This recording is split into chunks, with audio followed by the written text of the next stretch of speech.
La différence, c'est que ça se tiendra ici. Et vous voyez, il y a plein de têtes nouvelles. Pourquoi? Parce que vous pouvez venir à pied. Et c'est quand même... Pardon? Je dis, ici c'est plus facile parce qu'on peut venir à pied. Et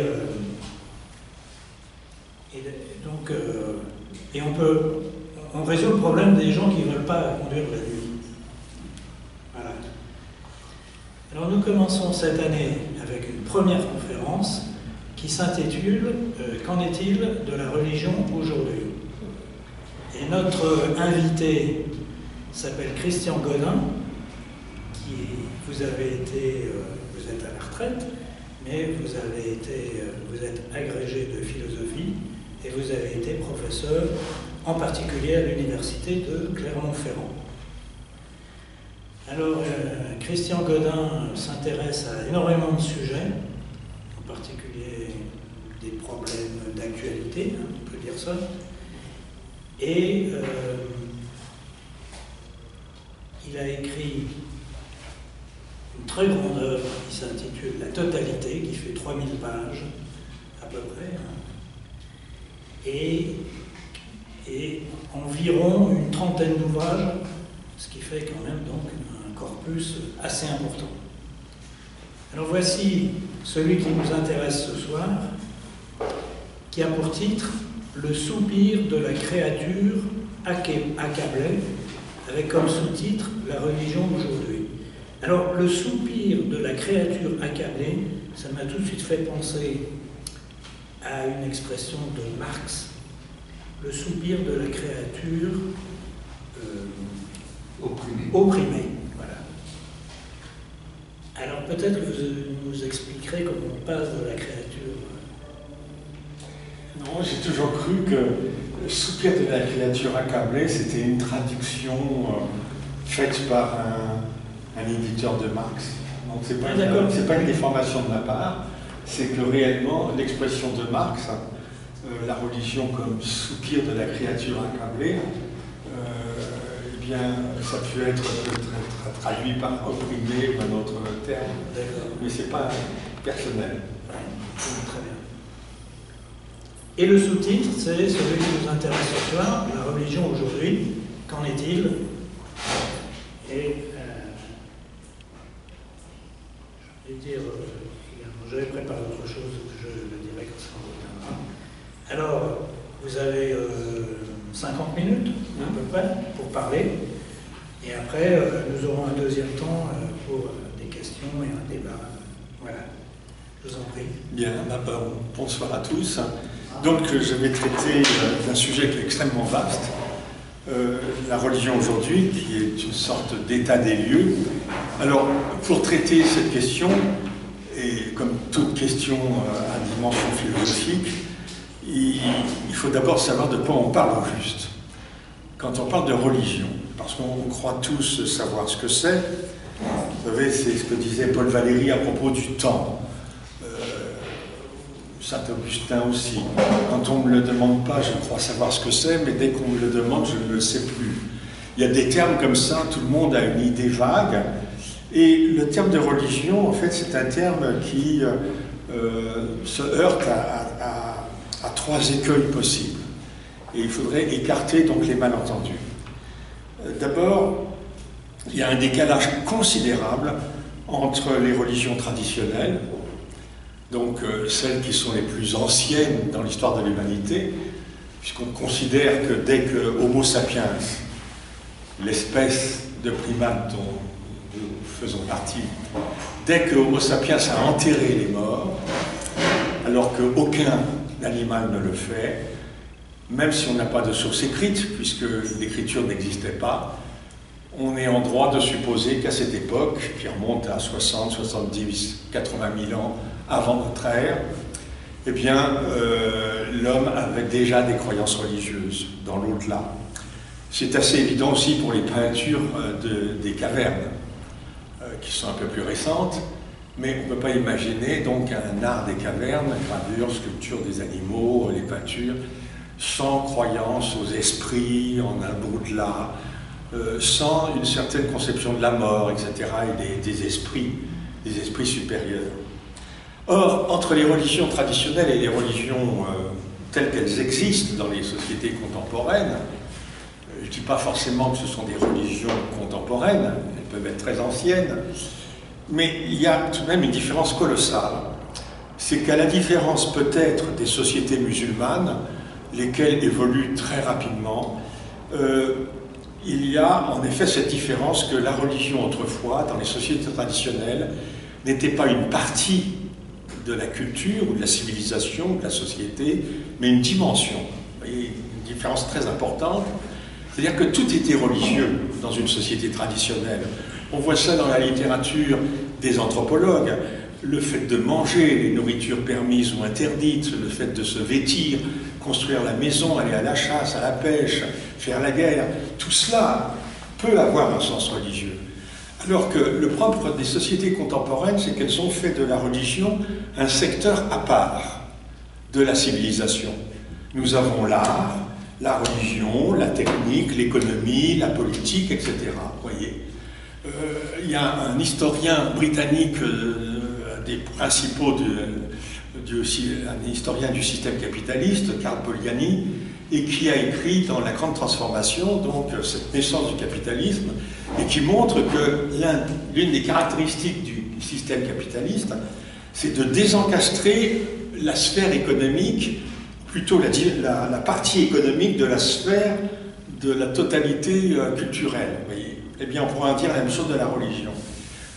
Dans nos sociétés, la religion, c'est une partie, à côté d'autres, parmi d'autres, alors qu'autrefois, ce n'était pas une partie, mais une dimension qui irriguait l'ensemble de la vie collective des hommes.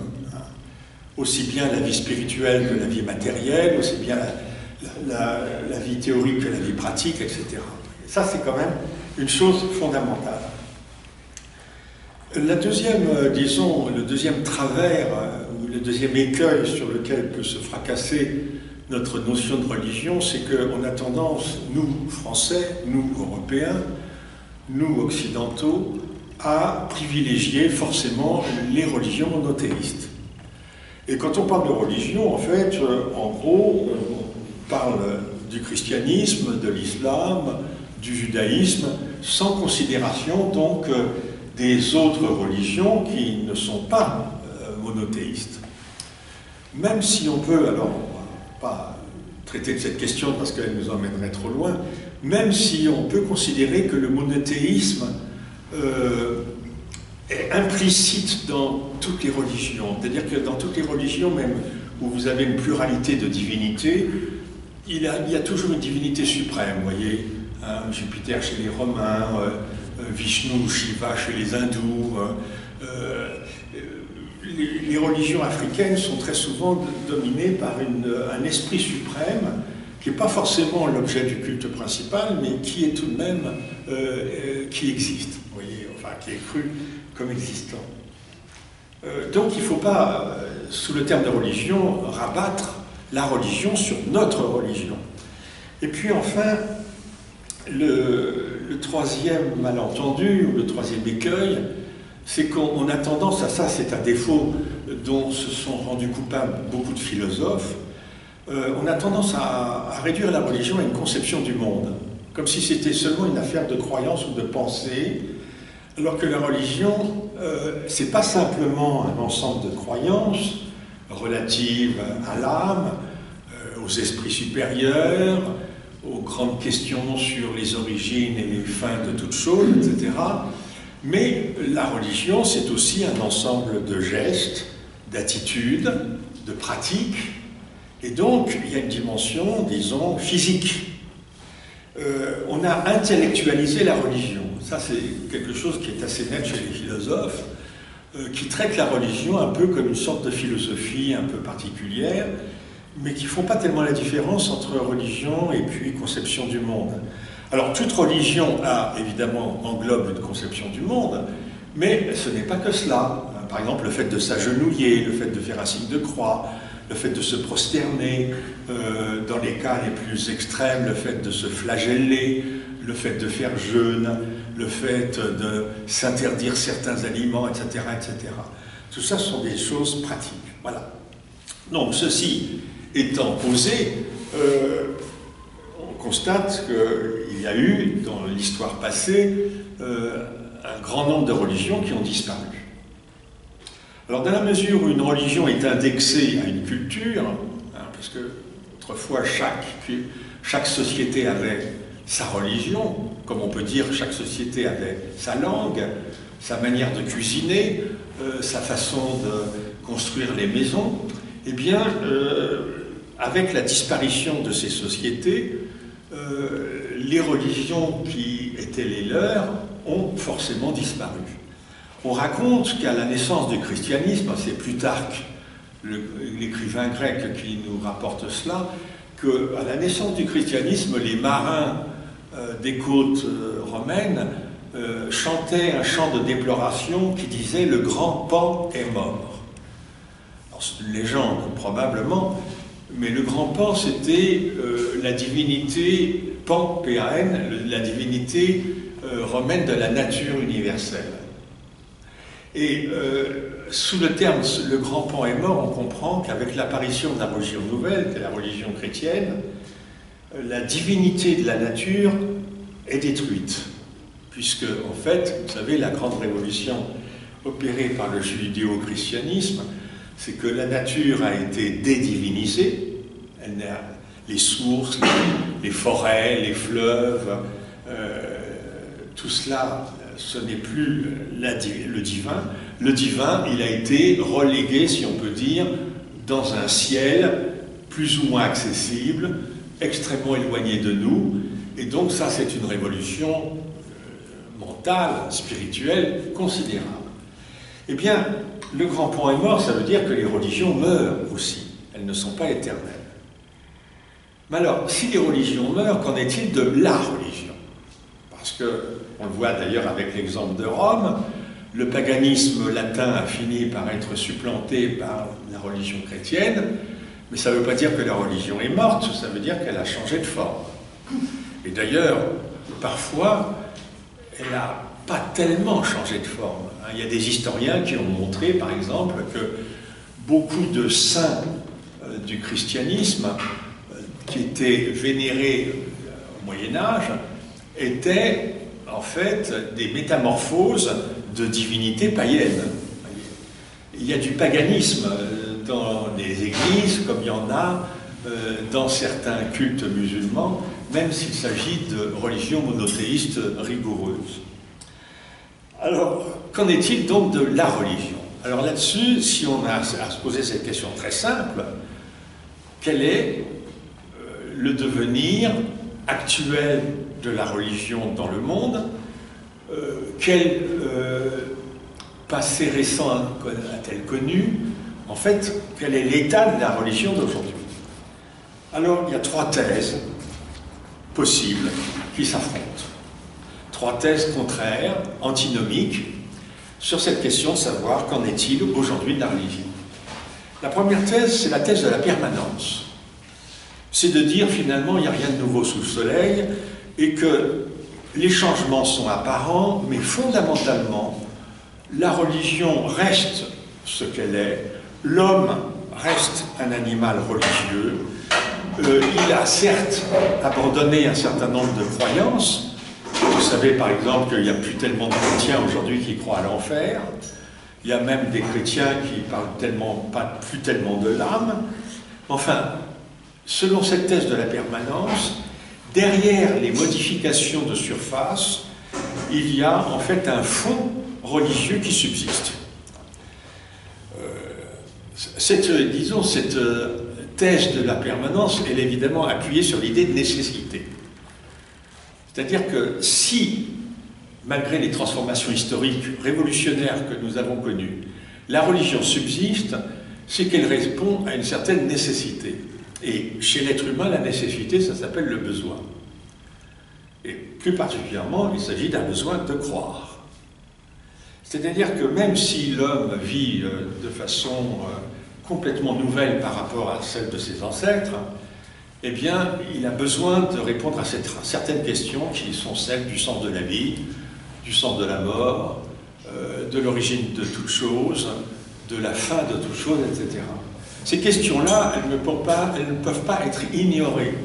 Alors, on peut ne pas se les poser de façon philosophique ou explicite, mais malgré tout, elles sont toujours implicitement présentes.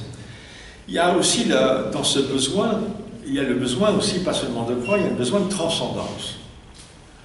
C'est-à-dire qu'on voit très bien que la satisfaction que l'être humain éprouve, elle n'est pas forcément assurée par la multiplication des facilités matérielles, et que cette transcendance, évidemment, c'est la religion qui nous l'apporte. C'est sans doute un point commun qui est entre toutes les religions, l'idée de sacré. C'est-à-dire qu'il y a autre chose que ce qu'on mange, que ce qu'on fait, que ce qu'on voit. Il y a quelque chose de supérieur, de plus haut que soi, de plus important. Et donc, ceux qui œuvrent en faveur de la thèse de la permanence de la religion s'appuient, vous voyez, sur cette idée d'un besoin de croire, un besoin de donner un sens à la vie. Et donc, ce besoin-là, il est indéracinable. Ça, c'est un argument, évidemment, qui mérite d'être examiné attentivement. Alors, à cette thèse s'oppose, enfin, de façon relative, la thèse du retour du religieux. Sur la question, donc, qu'en est-il de la religion aujourd'hui? Il y a la thèse du retour du religieux. Le retour, ça veut dire que la religion, pendant un certain temps, s'était un peu éloignée. Et puis, elle est revenue. Donc, c'est cette idée qu'il y a un regain. Vous savez, aux États-Unis, il y a cette thématique des reborn, de ceux qui sont nés de nouveau à la religion. Donc il y a cette idée que pendant un certain temps, et on pense évidemment au XIXe siècle, au début du XXe, il y a eu une sorte de parenthèse où la religion semblait s'effacer et même disparaître, et puis il y aurait un retour, un regain après une période d'affaiblissement.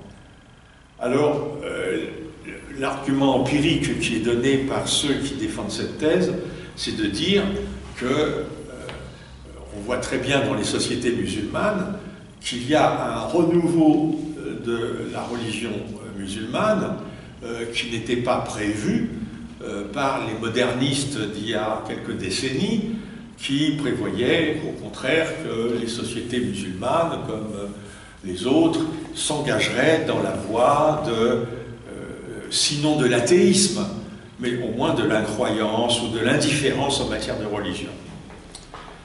Donc, thèse de la permanence, thèse du retour, et puis il y a une troisième thèse qui est la plus radicale, qui est celle que personnellement, moi, je soutiens, c'est la thèse de la fin du religieux. C'est-à-dire la thèse, finalement, que la religion est en train de disparaître. Alors, cette thèse, elle a été, pour la première fois, développée par un philosophe qui s'appelle Nietzsche, philosophe allemand, avec sa fameuse phrase « Dieu est mort ». Une phrase qui n'a pas toujours été bien comprise, parce que quand on dit « Dieu est mort », ça ne veut pas dire que la religion a complètement disparu. Ça ne veut pas dire non plus qu'il n'y a plus de croyants. On le voit très bien par les statistiques, le monde actuel, il est composé de 7 à 8 milliards d'hommes, il est encore très majoritairement croyant. Même si cette croyance n'est pas appuyée sur des pratiques, disons, intensives ou régulières, l'athéisme et l'agnosticisme, qui sont les deux modalités de l'incroyance, restent aujourd'hui minoritaires.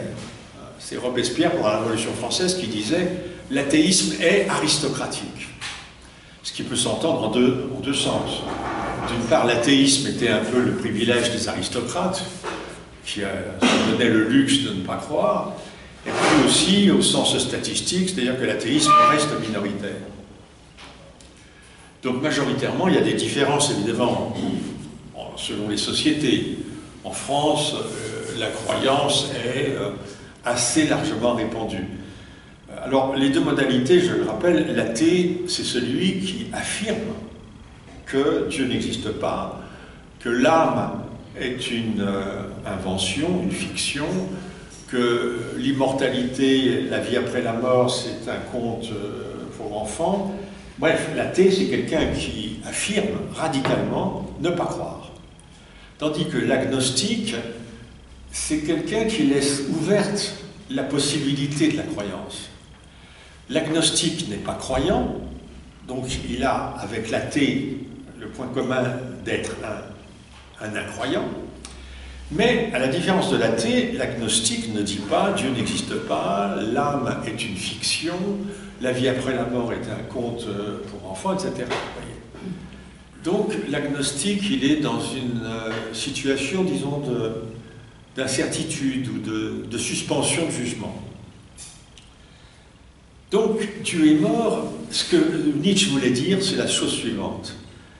La société dans laquelle nous vivons, désormais, Nietzsche il écrivait ça il y a déjà presque 150 ans. La société dans laquelle nous vivons désormais ne repose plus sur des valeurs religieuses. D'ailleurs, Nietzsche n'a pas été le premier à dire cela. Par exemple, Hegel, qui est un philosophe allemand, mais qui a vécu au début du XIXe siècle, il parlait de la prose du monde, pour dire que la modernité, l'homme moderne, c'est un homme qui est occupé par son travail, par sa vie privée, par ses relations familiales ou amicales. C'est un homme qui est intéressé par la satisfaction de ses besoins matériels, et par conséquent, il vit dans la prose, vous voyez. Il ne s'occupe pas, il est utilitariste, il est pragmatique. C'est-à-dire que les questions métaphysiques, les questions religieuses, il s'en désintéresse. Vous voyez. Ça ne le préoccupe même pas. Donc, cette idée, finalement, que on pourrait dire la tyrannie de la techno-économie, qui est évidemment appuyée sur le système capitaliste. Donc la tyrannie du système capitaliste avec cette immense machine techno-économique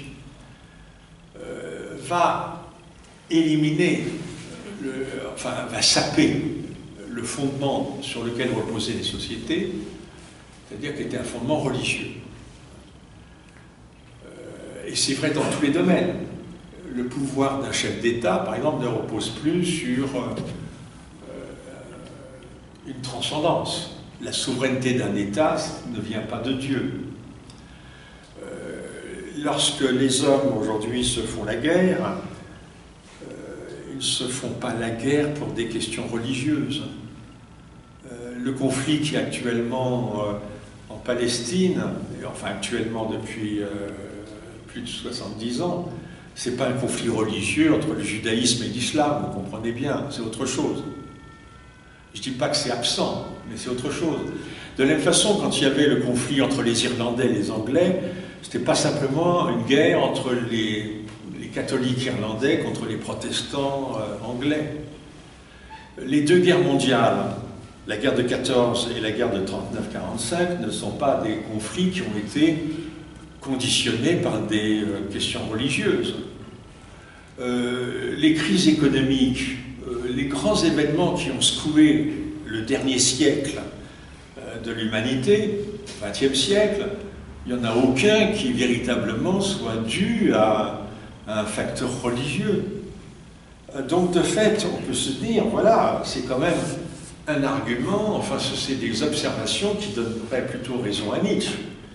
Alors il y a eu, après Nietzsche, un grand sociologue allemand qui s'appelle Max Weber, et il a en quelque sorte renforcé la thèse de la mort ou la fin de la religion avec son expression de désenchantement du monde, Entzauberung der Welt en allemand, c'est-à-dire le fait que le monde autrefois était un monde enchanté, c'était un monde magique, parce que c'était un monde où il y avait les esprits, il y avait, vous voyez, les rivières, les forêts, les sources, le ciel. Imaginez une chose, c'est que lorsque le grec de l'Antiquité, un grec, levait les yeux au ciel et voyait les étoiles, eh bien, il voyait des dieux, parce que pour les Grecs, les étoiles étaient des dieux. Vous imaginez ça? C'est-à-dire qu'on ne peut pas se représenter ce que peut être la conception du monde de nos ancêtres qui vivaient en amitié avec le divin, vous voyez, qui vivaient en connivence avec ce qui est magique, avec ce qui est surnaturel, avec ce qui est surhumain. Aujourd'hui, nous avons tout réduit à quelque chose de relativement simple, des questions scientifiques, techniques, économiques, vous voyez. Pour nous, le soleil, ce n'est pas le dieu Hélios, le soleil, c'est une étoile. Et on est capable de mesurer la température du soleil. Lorsque les premières expéditions himalayennes ont été organisées par les Européens, les alpinistes allemands, italiens, français, ils ont eu au départ un mal fou à trouver des Sherpas, des porteurs, pour aller donc porter les bagages pour gravir les sommets, parce que les Népalais de religion hindoue considéraient que Himavant, c'est-à-dire ce qu'on appelle l'Himalaya, c'est la demeure du dieu Shiva, et que gravir la montagne d'Annapurna, qui est d'ailleurs un nom de la parèdre de Shiva, c'est-à-dire de l'épouse de Shiva, Parvati, eh bien que gravir une montagne sacrée, c'est un sacrilège, c'est quelque chose d'abominable. Et donc, les Sherpas ne voulaient pas, ou bien ils abordaient en cours de route, etc. Pour un Européen, qu'est-ce que c'est qu'une montagne? C'est un plissement de terrain. C'est-à-dire que vous avez des plaques qui forment la croûte terrestre, il y en a qui avancent l'une contre l'autre, et si l'Himalaya est la plus haute montagne du globe, c'est parce que vous avez la plaque indienne qui va percuter la plaque eurasienne, et donc soulever donc, la croûte, etc. Pour nous, c'est un mécanisme purement matériel. Pour un hindou, c'est la demeure du Dieu. Ça change tout. Autrefois, la Lune, et ça c'est vrai dans toutes les six sociétés, la Lune, le Soleil, les étoiles, les rivières, les forêts, les sources, les océans, tout cela c'était divin. Aujourd'hui, c'est de l'eau, c'est du feu, c'est de l'énergie, c'est de la matière, c'est des atomes, c'est des particules, etc., etc. Et de plus, ce n'est pas simplement des choses que l'on connaît scientifiquement, mais que l'on manipule techniquement et que l'on exploite économiquement. C'est-à-dire que là où il y avait dans les religions du mystère, il n'y a plus de mystère, il n'y a plus que des problèmes, et que là où il y a un problème, ça veut dire qu'il y aura une solution technique, une solution scientifique, et de fait, la conception du monde d'aujourd'hui, la prose du monde, c'est une conception où les mystères ont disparu. Il n'y a plus, si vous voulez, de sacré. Alors ce que Max Weber appelle le désenchantement du monde, on pourrait traduire aussi par une profanation du monde. Le monde était sacré, la terre était sacrée, le ciel était sacré, les éléments étaient sacrés, et la volonté de connaître par la science, la volonté de manipuler par la technique, et la volonté d'exploiter par l'économie, parce que c'est une triade toute puissante, c'est celle du capitalisme, le savoir scientifique, la puissance technique et la puissance économique. Eh bien, de fait, on voit très bien que tout est transformé en objet. Prenez le corps humain. Il a fallu attendre le XVIe siècle pour qu'on ouvre le corps humain pour faire une dissection. Avant, on est obligé, les savants étaient obligés de se cacher parce que le corps est une création de Dieu et que par conséquent, on ne peut pas y toucher comme ça de façon brutale. Aujourd'hui, le corps, sous le regard de la médecine, c'est une chose. D'ailleurs, c'est très troublant. Vous voyez, quand on ne perçoit pas son propre corps simplement comme une chose, mais sous le regard de la science, sous le regard de la technique, vous voyez, du chirurgien ou du manipulateur, c'est une chose. Et tout est devenu chose. Donc, c'est une révolution, disons, dans l'histoire de l'humanité, que là où tout était sacralisé, eh bien, tout a été profané. Et au sens rigoureux du terme, c'est-à-dire, il n'y a pas de limite à la volonté de tout savoir, de tout transformer et de tout exploiter. Et là, on voit bien, évidemment, avec bon, ça nous emmènerait dans un autre débat, mais que s'il y a aujourd'hui un problème grave qui se pose au niveau du dérèglement climatique et au niveau de la dévastation de l'environnement, ça vient de là. Voyez. Toutes les sociétés traditionnelles se donnent des limites extrêmes. Vous savez, il y a une partie de la forêt qu'on n'ira jamais cultiver. Il y a des arbres qu'on ne coupera pas. Il y a des animaux qu'on ne chassera pas. Il y a des... etc. Vous voyez, dans le réel, il y a une partie qui est réservée aux ancêtres, aux esprits, aux dieux. L'homme, aujourd'hui, s'est tout approprié. Il n'y a aucune espèce de limite. Voyez. Tout. Il n'y a rien qui peut s'y opposer. Et on voit très bien comment, par exemple, dans le domaine de la biotechnologie, des manipulations génétiques, les verrous de la morale et de la religion qui tenaient encore un peu, ils sautent les uns après les autres. Il y a plus, on a l'impression qu'il n'y a plus aucune force qui est capable de s'opposer, vous voyez, à cette volonté de tout dominer. C'est une véritable... voilà. Or Nietzsche, et ça c'est assez intéressant parce que Nietzsche personnellement il était athée. Donc il pourrait, en tant que philosophe, se réjouir du fait que Dieu est mort. Eh bien pas du tout. C'est que Nietzsche était parfaitement conscient que l'effondrement de la religion était non pas le symbole, le signe que l'humanité prenait en main son propre destin, au lieu de s'en référer à des dieux de l'au-delà, mais que Nietzsche voyait au contraire dans cet effondrement un signe de ce qu'il appelle le nihilisme, c'est-à-dire le désert des valeurs, où l'homme n'a même plus la force de croire en d'autres valeurs. La seule qui subsiste, c'est celle de son propre bonheur. Il y a une page dans Ainsi parlait Zarathustra qui est assez frappante, qui est très prémonitoire, où Nietzsche devine que la valeur qui finira par surnager dans ce désert qui est celui du monde moderne, c'est le bonheur. On ne croit plus à rien d'autre qu'à son propre bonheur. Ce qui, aux yeux de Nietzsche, d'ailleurs, signifie ne plus penser ou ne plus croire du tout. Alors, on pourrait donner des tas d'exemples pour appuyer cette thèse de la fin de la religion. Prenez la question du salut.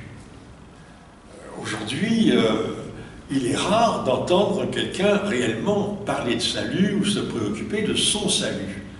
Quand on songe que c'était une chose tellement importante qu'elle a quand même décidé des croisades, parce que les croisades, contrairement à ce qu'on dit, c'est pas simplement des chevaliers qui étaient désireux de se tailler des fiefs ailleurs qu'en France, c'était une question très sérieuse, le salut de l'âme. Et donc, à partir du moment où les lieux de la sépulture du Christ à Jérusalem étaient coupés, le chemin était coupé avec la conquête musulmane, il y a eu donc ces croisades pour libérer donc cet accès au lieu saint.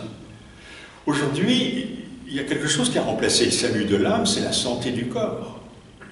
Voyez. D'ailleurs, c'est pas un hasard si c'est le même mot dans certaines langues. Je crois en espagnol, salud, c'est-à-dire à la fois la santé et le salut. Mais vous voyez la différence, quand on parle du salut, on est dans la religion. C'est un terme qui est très fort dans le domaine religieux. C'est par opposition à la damnation, en lien avec le paradis, l'idée de l'âme bienheureuse, etc. Aujourd'hui, l'une des préoccupations principales, c'est la santé. Donc, on peut dire que c'est d'autant plus antinomique, contradictoire, que justement, au départ, les mots sont les mêmes.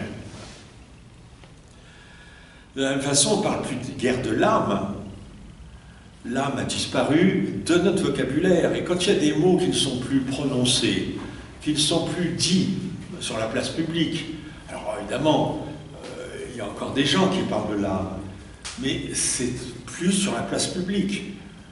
Ça paraît très bizarre, par exemple un responsable politique, une vedette des variétés, parler de l'âme, vous voyez. Aujourd'hui, eh bien, nous parlons de quoi? Le mental, le psychisme, éventuellement l'esprit, mais plus l'âme. Il n'y a plus de sacré. Le sacré, c'est l'intouchable. Mais on touche à tout. On veut tout. L'existant humain se trouve ainsi réduit au corps, puisqu'il n'y a plus d'âme. Puisque l'âme, ça c'était un élément avec le divin, les deux grands éléments qui font le socle de la religion dans toutes les sociétés, c'est cela, l'âme et le divin. On pourrait dire l'animique et le divin. L'existant humain réduit au corps, ça veut dire l'obsession de l'âge, de la santé, l'obsession du sexe, l'obsession aussi de la performance, vous voyez, dans le domaine sportif, dans le domaine des spectacles. L'existence, elle est gérée. Vous savez, c'est un mot qui nous vient de l'économie, qui montre d'ailleurs l'impérialisme du vocabulaire économique. On gère son existence un peu comme on gère son entreprise. Et puis, quand cette entreprise donne des signes de défaillance, avec l'âge, on va déposer le bilan. Et donc, on va gérer sa mort comme on gère sa vie. Aujourd'hui, on voit très bien se mettre en place ce qu'on pourrait appeler une thanatocratie, c'est-à-dire une sorte de pouvoir pas seulement médical, mais aussi économique de la mort, de la gestion économique de la mort, avec toutes les pratiques d'euthanasie, de suicide assisté, etc. Tout doit disparaître. Ça, c'est la crémation. Alors, autre exemple, la croyance en l'imminence de la fin des temps. La croyance que le monde va disparaître dans une catastrophe finale. Là aussi, on pourrait se servir de cette croyance très ancienne pour montrer à quel point elle a changé. Pendant des milliers d'années, c'est une croyance qui était articulée sur une religion, une métaphysique. En général, vous savez, c'est les dieux ou le dieu qui mettait fin au monde. C'est ce que nous révèle le livre de l'Apocalypse, le dernier livre de la Bible chrétienne. Aujourd'hui, il y a de plus en plus d'hommes qui pensent effectivement que la fin du monde est possible et même proche, mais ce n'est plus Dieu qui va la provoquer, c'est l'homme lui-même. Soit par sa folie nucléaire, la guerre atomique mondiale, soit par sa folie dévastatrice de l'environnement, puisque là, ce sont les deux, si on écarte la possibilité toujours réelle d'un astéroïde qui vient percuter la Terre, mais en tout cas, les fins du monde que l'on peut envisager aujourd'hui ne viennent plus de l'au-delà. Elles ne viennent plus de la transcendance, elles ne viennent plus de Dieu, elles viennent de nous. Ce sont des catastrophes humaines. Alors, il y a quelque chose qui nous empêche d'admettre ce diagnostic radical de la fin de la religion, qui ne veut pas dire, je le rappelle, la fin des croyances religieuses ou la disparition des croyants. Des croyants il y en aura probablement toujours. Mais pour garder la grande idée de Nietzsche, le fait que notre civilisation ne repose plus sur des valeurs religieuses. Vous voyez, qu'est-ce qui fait finalement la civilisation américaine? Deux pôles. Wall Street, le travail, et Hollywood, l'amusement. Ça, c'est la civilisation américaine. Wall Street d'un côté et Hollywood de l'autre. le lien entre les deux étant évidemment le dieu dollar. Or, qu'est-ce qu'il y a de religieux dans Wall Street? Rien. Qu'est-ce qu'il y a de religieux à Hollywood? Rien. Démonstration est faite. Ni notre travail, ni nos divertissements ne reposent sur des valeurs religieuses. Pourtant, on dit souvent, surtout en France, que les États-Unis, c'est encore un pays très religieux. Que le président américain, nouvellement élu, prête serment sur la Bible. Bon. Et il est vrai qu'aucun candidat aux élections, que ce soit les élections présidentielles ou des élections pour la Chambre des représentants ou au Sénat, aucun candidat américain n'oserait dire publiquement qu'il est athée. Il serait grillé. Donc il y a une sorte, disons, de fétichisme, vous voyez, comme si la religion a disparu. Foncièrement, la société américaine est une société extrêmement profane. La religion a disparu, mais il y a encore le fétiche. Et alors, qu'est-ce qui fait tenir le fétiche? C'est les mots, la langue. Parce que quand on regarde la façon dont les sociétés évoluent, il y a une dimension d'une culture ou d'une société qui évolue beaucoup moins vite que les autres, c'est la langue. Il y a une inertie du vocabulaire, des mots. Vous voyez, en gros, en français, aujourd'hui, on parle à peu près la même langue que du temps de Voltaire. Bon, évidemment, il y a des mots qui sont apparus, d'autres qui ont disparu, mais foncièrement, la syntaxe n'a pas bougé. La langue est quelque chose qui est un point fixe, vous voyez. Alors que tout peut changer à une vitesse extrême, la langue est un point vraiment solide. Or, c'est ça peut-être qui nous fait penser qu'il y a encore du religieux dans nos sociétés alors qu'il n'y en a plus. Parce que nous avons hérité de la religion chrétienne, en l'occurrence, de beaucoup de mots que nous utilisons à propos de situations qui n'ont plus rien à voir avec la religion. Par exemple, le mot de cérémonie, le mot de sacrifice, même le mot de messe. On parle à propos du sport, du spectacle, de la messe. Je me souviens la grand-messe du soir à propos du journal télévisé. Mais quel rapport y a-t-il entre un journal télévisé et une messe? Aucun. Mais dire messe, vous voyez, c'est une façon de donner de l'importance à l'événement en question, à savoir le journal télévisé, comme quand on dit sacrifice, hein, les parents qui disent à l'enfant, comme ça, je me suis sacrifié pour toi, vous voyez. Alors que le sacrifice, c'est quelque chose d'extraordinairement fort. Ça veut dire une action sacrée, et qui souvent, d'ailleurs, est liée à la mort. Un sacrifice de... j'ai fait le sacrifice d'une sortie au cinéma, vous parlez d'un sacrifice, vous voyez. Mais ces mots-là que l'on dit sans penser qu'ils ont une origine religieuse, eh bien, nous finissent par nous faire croire que nous baignons encore dans un contexte religieux. Rite. On dit de l'enfant, vous voyez, le petit enfant qui ne peut pas s'endormir sans son doudou, c'est son rite du soir. Oui. Et donc, mais si vous regardez ce que c'est qu'un rite, au sens religieux, c'est-à-dire une action collective, d'abord, un rite collectif. Aujourd'hui, quand on parle de rite, c'est à propos d'un individu tout seul. En gros, on dit rite, là, un mot poli pour dire manie ou obsession. Ça n'a rien à voir avec le rite, vous voyez. On pourrait donner des tas d'exemples comme ça. Alors, évidemment, il y a des objections à la thèse de la fin du religieux et donc des arguments à l'appui de la permanence du religieux. Je les rappelle, il y a d'abord le fait que l'athéisme et l'agnosticisme sont en expansion, certes, mais ils sont très loin d'être majoritaires. Et on peut imaginer qu'ils ne le seront jamais. Bon.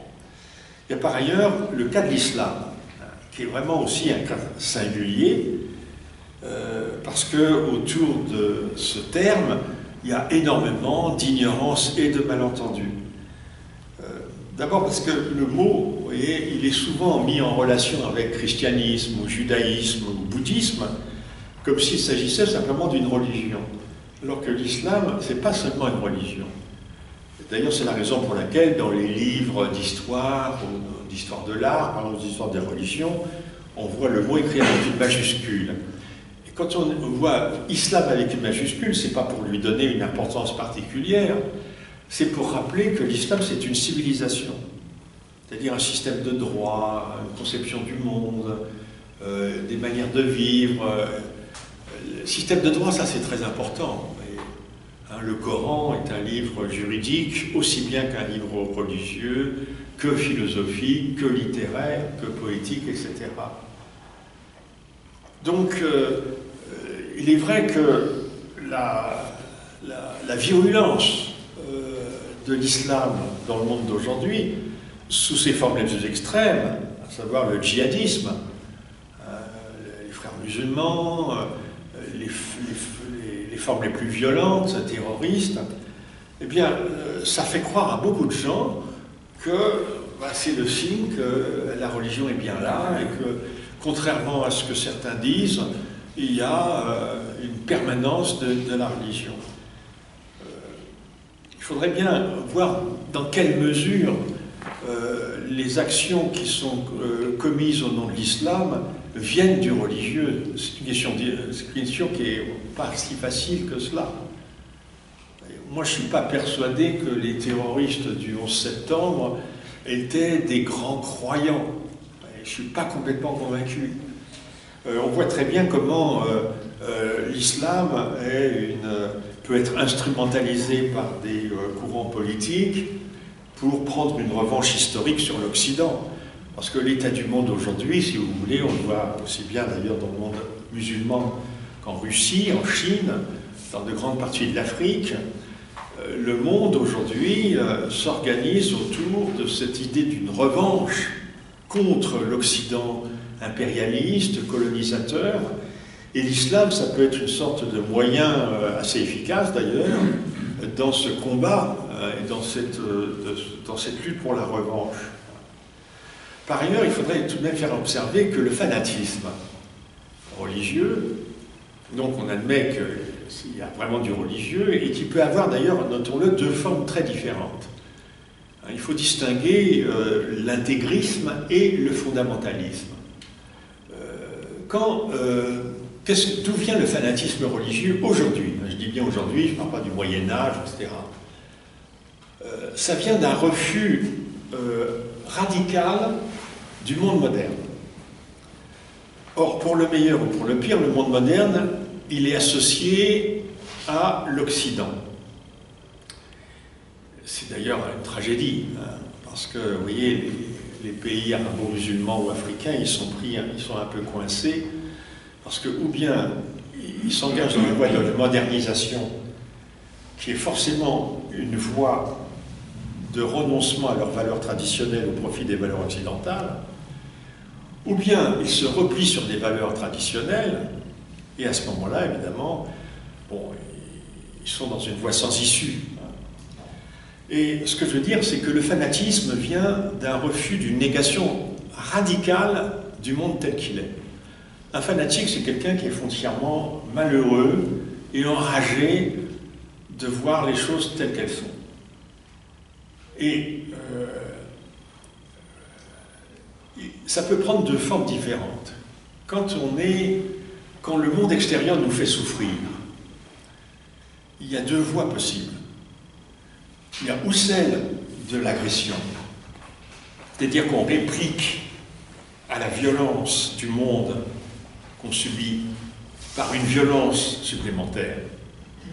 Ça, c'est la forme intégriste du fanatisme. Ou alors, on se replie sur soi. On ne veut rien savoir du monde. C'est ce que font par exemple les Amish aux États-Unis, les Juifs les plus intégrés, les plus fondamentalistes à Jérusalem. C'est-à-dire qu'ils ne veulent avoir aucun rapport avec le monde moderne. Donc vous voyez, ou bien l'agressivité et la conquête du monde extérieur, ou bien alors le repli sur soi. Donc c'est la raison pour laquelle, même quand on parle de fanatisme, il convient de ne pas tout mélanger, parce qu'il est clair que si le fondamentalisme est rétrograde, il a un pouvoir de nuisance infiniment moindre que l'intégrisme. Parce que foncièrement, il n'est pas violent.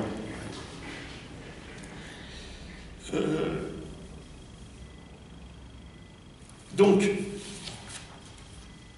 on peut se demander, oui, si l'islam n'est pas en train de nous aveugler pour des tas de raisons sur l'état de la religion dans le monde d'aujourd'hui. Parce qu'on attribue de façon un peu insouciante à l'islam des mouvements ou des actions qui, même si elles sont dépendantes de lui, ne sont pas totalement dérivées de lui. Alors, si, à partir, si vous voulez, du constat de la fin de la religion, si l'on admet, parce qu'il faut être intellectuellement honnête, Dieu est mort, certes, mais quand même, comme disait quelqu'un, le cadavre de Dieu bouge encore. Alors, on voit très bien qu'il y a, sur un plan différent, deux inflexions historiques notables de la survie de la religion. Alors, ces inflexions historiques, elles sont plus notables, évidemment, en Europe que dans le reste du monde, mais le reste du monde, on voit des tendances un peu analogues se dessiner en Chine ou ailleurs. C'est d'abord un mouvement d'individualisation des croyances et des rites. Vous voyez, autrefois, la religion était une affaire collective, et quand la religion était organisée en pouvoir sous la forme d'une église, bien entendu, il y avait forcément une orthodoxie qui disait ce qu'il fallait croire, sous peine d'être accusé de schismatique ou d'hérétique, et puis une orthopraxie qui disait ce qu'il fallait faire. Or, aujourd'hui, un nombre croissant de croyants, tout en restant croyants, se détachent de ces pouvoirs religieux ou de ces grandes institutions religieuses pour, en fait, se faire une sorte, disons, alors je dirais pas de cocktail parce que le terme est péjoratif, mais une sorte de synthèse personnelle de croyances et d'actions qui peuvent d'ailleurs venir d'autres sources que la source de départ. Vous voyez, vous avez des chrétiens qui piochent un petit peu partout, même dans des religions qui n'ont rien à voir avec le christianisme. Là, je pense à la crémation. Vous savez que pendant longtemps, l'Église catholique a interdit la crémation pour des raisons, disons, vraiment des raisons de fond, des raisons philosophiques. La résurrection des corps, c'est pas rien. On y croit, on n'y croit pas, mais c'est quelque chose. À partir du moment où on a vu la crémation finir par l'emporter, c'est ce qui arrivait déjà en Angleterre. En Angleterre, la crémation l'a emporté sur l'inhumation. Le feu l'a emporté sur la terre. Mais l'inhumation, c'est lié à l'idée de la résurrection. La crémation telle qu'elle est pratiquée aujourd'hui en Europe n'a rien à voir avec la crémation hindoue. Rien. D'ailleurs, ce n'est pas du tout la même chose. La crémation hindoue, c'est réellement un corps qui brûle. La crémation occidentale, c'est un corps qui est carbonisé par une très grande chaleur. Il n'y a pas de feu. Or, la crémation hindoue, elle est liée à l'idée d'une transmigration des âmes. C'est-à-dire, le corps est brûlé pour que l'âme soit libérée et qu'elle puisse ensuite se réincarner dans un autre corps. Il est clair que les gens qui aujourd'hui se font crématiser ne croient pas à ça. Donc il faut bien se rendre compte ici que nous avons de plus en plus des croyants qui, au lieu d'être les fidèles d'une église, d'être les suiveurs d'une religion, eh bien des croyants qui sont objectivement, si vous voulez, un peu hérétiques, un peu schismatiques. Il y a bien des croyants qui ne croient plus du tout à l'âme ou à la vie, même à la vie après la mort. Donc il y a un déclin de l'orthopraxie et de l'orthodoxie et une personnalisation de la religion, sans doute due à la réforme protestante. puisque la réforme protestante au XVIe siècle a été ce grand mouvement historique de personnalisation de la religion. Ça, c'est, je crois, une inflexion historique notable, et qui n'affecte pas seulement les pays chrétiens. Alors la seconde, qui est d'ailleurs liée à la première, c'est que les croyances et les rites ont tendance à être intériorisés. En fait, dans la religion, il y a toujours eu deux pôles. Mais il y a un pôle en extériorité qui est celui du rite. C'est-à-dire des choses qui se voient socialement. Par exemple, le pèlerinage. En général, vous ne faites pas un pèlerinage tout seul. Et puis, il y a des choses visibles. En Égypte, un musulman qui n'a pas le khal au milieu du front, il se dénonce aux yeux de tous ses coreligionnaires comme étant un mauvais musulman. À l'âge de 50 ans, il doit avoir un khal au milieu du front parce que ça veut dire que pendant 50 ans ou 40 ans, il a prié 5 fois par jour et il a cogné son front contre le tapis de prière. Et donc ce khal, c'est la marque visible de sa foi, de sa pratique. Une croyance, c'est pas quelque chose qui se voit sur un visage. Mais le rite, lui, quand vous faites un signe de croix, quand vous allez au pèlerinage, quand vous brûlez un cierge, etc., vous faites une offrande, tout cela, ce sont des choses qui peuvent être vues par les autres. Donc la religion, elle a le pôle en extériorité qu'on pourrait appeler le religieux. Et puis, il y a un autre pôle qui est intérieur, qu'on pourrait appeler la religiosité. Et ce pôle intérieur, il me semble qu'il est de plus en plus important aujourd'hui, aux dépens du pôle extérieur. En ce sens, il est possible de considérer que si les croyances religieuses ont tendance à refluer, elles sont peut-être plus authentiques qu'avant, dans la mesure où elles éprouvent moins le besoin de se manifester extérieurement.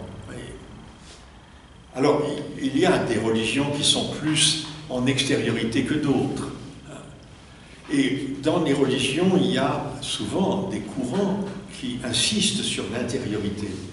Par exemple, dans l'hindouisme, qui est une religion ritualiste, donc extériorisée, dans l'hindouisme, vous avez un courant krishnaïte, qui est un courant de dévotion. Même chose avec le judaïsme. Le hassidisme est un courant de dévotion qui met l'accent sur l'intériorité de la foi, l'intériorité des croyances.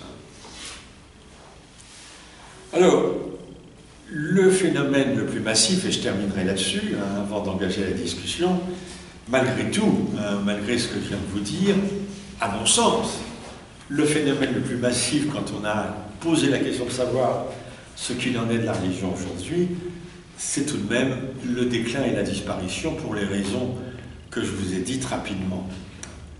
Et que le fanatisme auquel j'ai fait allusion ne doit pas être compris comme un signe de vitalité de la religion, mais bien au contraire comme un signe de mort. Le fanatique aujourd'hui, c'est quelqu'un de désespéré. Il sait que sa cause est perdue. C'est ce qui le rend d'autant plus enragé, et d'autant plus dangereux. Donc, ce n'est plus le même fanatisme que celui de l'Église médiévale qui pourchassait les sorcières ou les albigeois. C'est autre chose, c'est un autre contexte. Donc voilà très rapidement l'analyse que je voulais faire sur la question. Merci.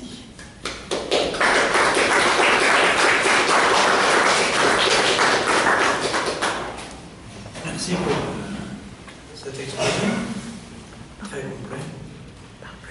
Et je vais peut-être vous poser une question pour commencer. Oui. Il y a un mot que vous n'avez pas prononcé, mais je voudrais savoir pourquoi. Si ça n'était pas, si c'était pas dans l'objet de votre lien. C'est le mot foi. C'est-à-dire qu'il y a quelque chose qui s'oppose à la religion.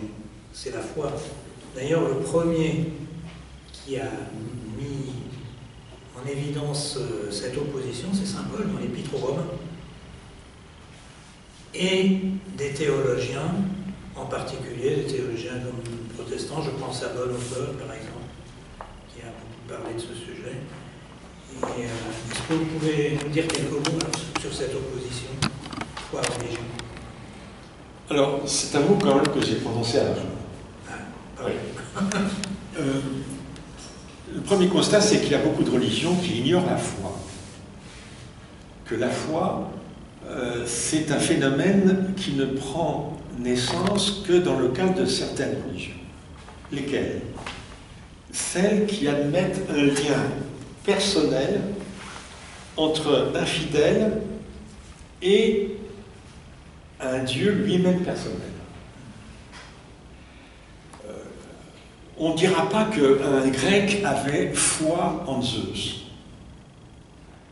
On ne dira pas qu'un Viking avait foi en tonnerre. Bon. La foi, ça suppose... Vous savez, le mot latin, d'ailleurs, c'est un mot qui est fides, qui a donné fidélité. L'idée de fidélité, ça suppose une relation étroite entre deux personnes. Et la foi suppose cette relation. Donc, déjà, il y a cela. On peut très bien parler de la religion aux philosophes sans parler de la foi, parce que dès lors qu'on parle de la foi, on réduit l'espace de la religion à quelques religions qui sont, dans l'histoire des hommes, des exceptions. Sont pas... Maintenant, c'est vrai que l'opposition entre religion et foi, elle recoupe l'opposition que j'ai faite à la fin entre le religieux extérieur et la religiosité intérieure. La religion comme étant un appareil, une institution, des individus, des pratiques, des vêtements, etc., des choses visibles, matérielles. La foi, évidemment, elle est complètement invisible. Elle peut être totalement cachée. Et c'est une dimension que certaines religions ne connaissent pas, parce que contrairement à ce qu'on croit, l'intériorité, pour nous c'est évident, notre intimité, notre intériorité, par exemple l'examen de conscience, ou alors évoquer des souvenirs d'enfance. Oui, ce sont des exercices que tout le monde connaît, ça. Donc, spontanément, nous, modernes, nous avons une intériorité, nous avons une vie intérieure, mais nos ancêtres, ils n'en avaient pas. Ils vivaient tous en extériorité comme si c'était des statues. On ne peut pas imaginer cela, à quel point nos ancêtres vivaient comme des statues. Ils vivaient sous le regard des autres. Alors ça ne veut pas dire qu'ils n'avaient pas de sentiments, qu'ils n'avaient pas d'émotions, bien sûr. Mais tout était manifesté. Tout. Je prends un exemple. Pour nous, un rêve, même si on n'a pas lu Freud, même si on ne connaît pas la physiologie du rêve, tout le monde sait que le rêve vient de nous, que c'est nous qui rêvons. Mais autrefois, personne ne pensait ça. Personne. Tout le monde pensait que le rêve était un message adressé par des puissances extérieures à celui qui dort, et que par conséquent, ce message n'était pas personnel. C'était un avertissement, c'était une menace ou un conseil, mais ce n'était pas quelque chose de personnel. Donc, en fait, il n'y a pas de je, il n'y a pas de moi, autrefois. Il n'y a qu'un nous. Et le je, il est simplement un élément du nous. Tandis qu'aujourd'hui, spontanément, nous faisons de notre moi le centre du monde. Et les autres, ils gravitent autour de nous. Voyez. Alors que autrefois, c'était l'inverse. C'était les hommes qui se percevaient comme gravitant autour d'un centre. Donc, la foi, c'est effectivement l'une des grandes inventions, si on peut dire, du christianisme. C'est quelque chose que les Romains, que les Grecs ne comprenaient pas, ne pouvaient pas connaître.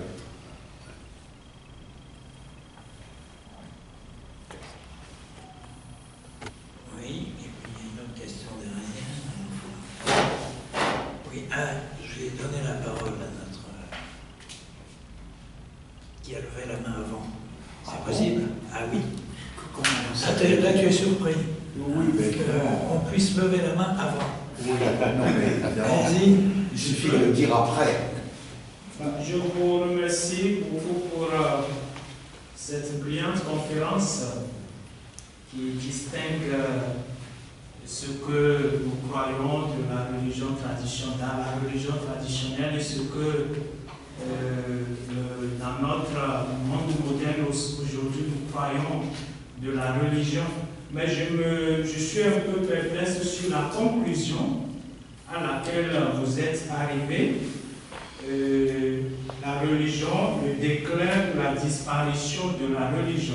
Ce n'est pas parce que je suis prêtre que je m'exprime là-dessus. Moi, j'ai l'impression qu'aujourd'hui, dans notre monde contemporain, et particulièrement dans l'espace où je me situe, en Essonne et dans la France particulièrement, il y a un regain aujourd'hui dans la pratique, et que ce soit pour les adultes qui demandent des sacrements à l'Église, qui reviennent à la foi, à la pratique, à la religion, que ce soit au niveau de la célébration des funérailles, des obsèques. Je constate qu'il y a quand même, je ne sais pas s'il faut dire un fond, il y a une expression s'il faut dire la religiosité au niveau des personnes qui viennent vers l'Église. Est-ce que votre conclusion doit être prise par rapport à une étude qui a été faite de la sociologie ou c'est un constat personnel? Donc voilà, c'est un peu ma question par rapport à votre conclusion particulièrement. J'ai beaucoup aimé les débuts, ce que vous avez exprimé, les distinctions que vous avez faites, mais la conclusion me laisse un peu perplexe. Oui, pour répondre à la dernière question en fait de votre intervention, c'est un peu les deux, c'est-à-dire que bon, il y a les statistiques dont on peut disposer, qui ne sont pas d'ailleurs toujours très fiables, hein, parce que j'y ai fait allusion déjà avec le cas américain. Il y a des pays où il est quasiment impossible pour un individu d'affirmer qu'il est incroyant. Quand vous avez un pays où la religion est vraiment très massivement implantée, dire qu'on est incroyant, c'est une façon de dire qu'on n'appartient pas au pays, qu'on est un traître à la nation, etc. Maintenant, c'est une conclusion qui est philosophique, c'est-à-dire que je n'ai pas la prétention de dire là quelque chose qui soit de l'ordre de la vérité scientifique. Le témoignage que vous m'apportez doit être évidemment pris avec considération. J'ai l'impression, moi, que pour ce qui est par exemple de la dimension cérémonielle, parce que vous faites allusion aux cérémonies, j'ai l'impression qu'aujourd'hui, je peux me tromper, mais j'ai l'impression que dans nos sociétés, pas seulement françaises, mais européennes, occidentales, ces cérémonies sont de plus en plus escamotées. D'ailleurs, quand vous regardez, quand vous dites, quand il y a l'expression la cérémonie sera célébrée dans la plus stricte intimité.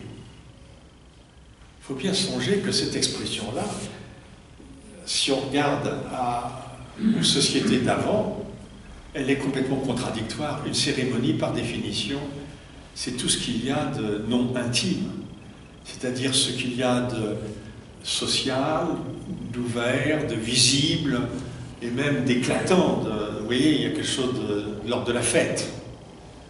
Prenez d'ailleurs la fête. La fête, elle a été au départ, c'était un événement religieux. Aujourd'hui, ça ne l'est pas du tout, ça ne l'est plus du tout.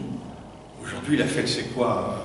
C'est du plaisir personnel et de la consommation de biens et de marchandises. À commencer par la fête de Noël, où c'est évident que c'est plus la naissance du Christ que l'on célèbre, mais les enfants, les gueuletons, les amis, la famille, etc. On est très loin du religieux, là, vous voyez. Donc que ce soit la mort, la fête, la naissance, hein, qui est quand même de plus en plus un événement fabriqué, programmé, prévu. la mort de plus en plus sera comme cela. Alors que c'était quand même ces deux pôles de l'existence humaine, ces deux limites. Il y avait une dimension sacrée dans la naissance d'un enfant et dans la mort d'un être humain. Aujourd'hui, ça, me semble-t-il, ça a disparu. Alors, les sociétés ne sont pas logées à la même enseigne, ça c'est évident. Sans doute que mon analyse est déformée par mon milieu et puis le cas français qui est pas du tout représentatif du monde d'aujourd'hui. Mais prenez un grand pays, le pays le plus peuplé du monde pour quelques années encore, qui est la Chine. Ce qui est quand même assez frappant, c'est que d'abord, c'est sans doute l'une des cultures les moins religieuses de toute l'histoire de l'humanité.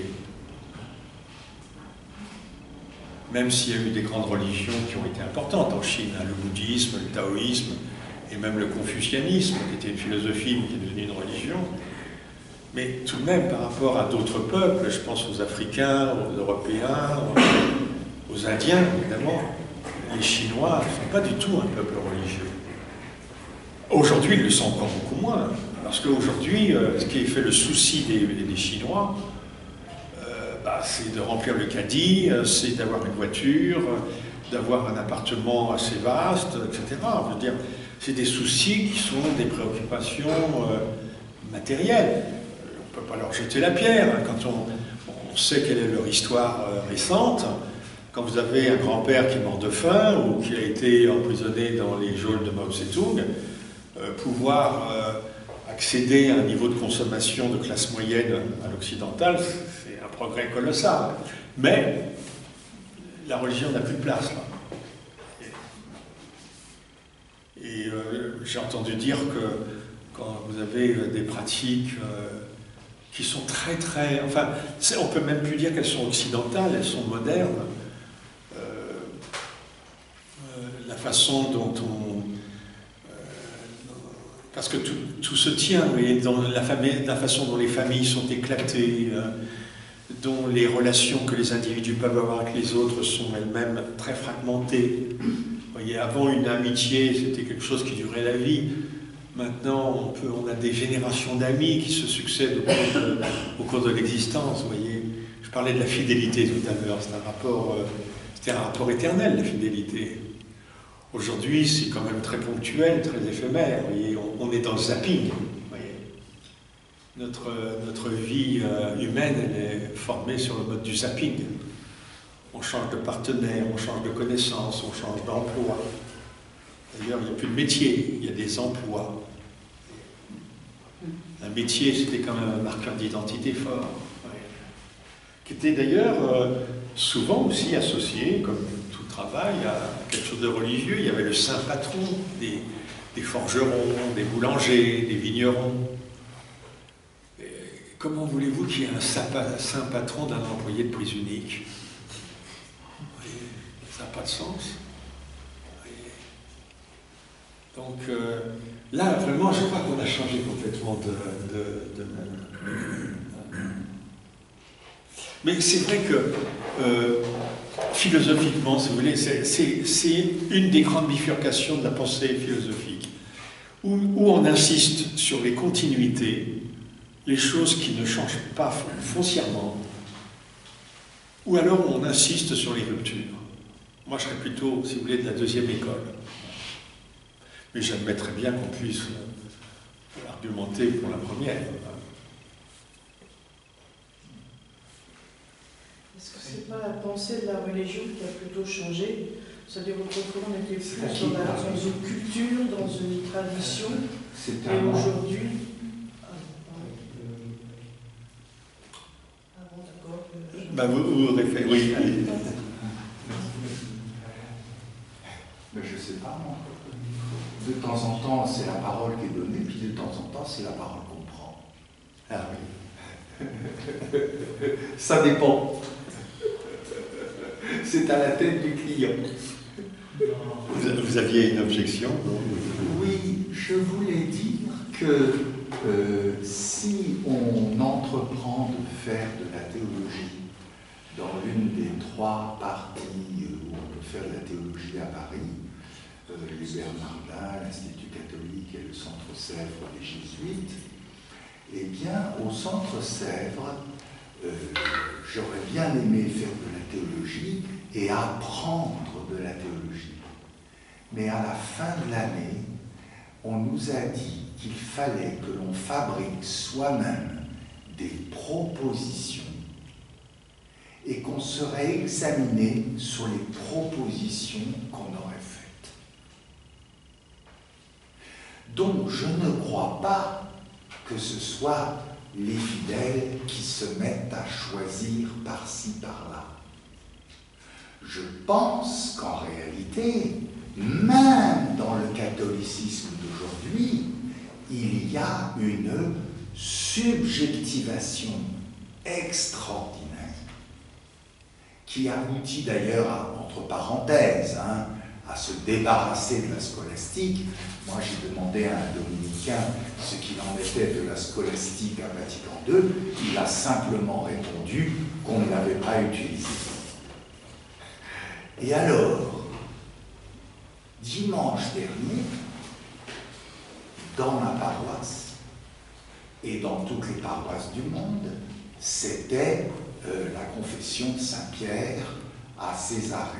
Jésus qui demande « Et vous, qui dites-vous que je suis ?»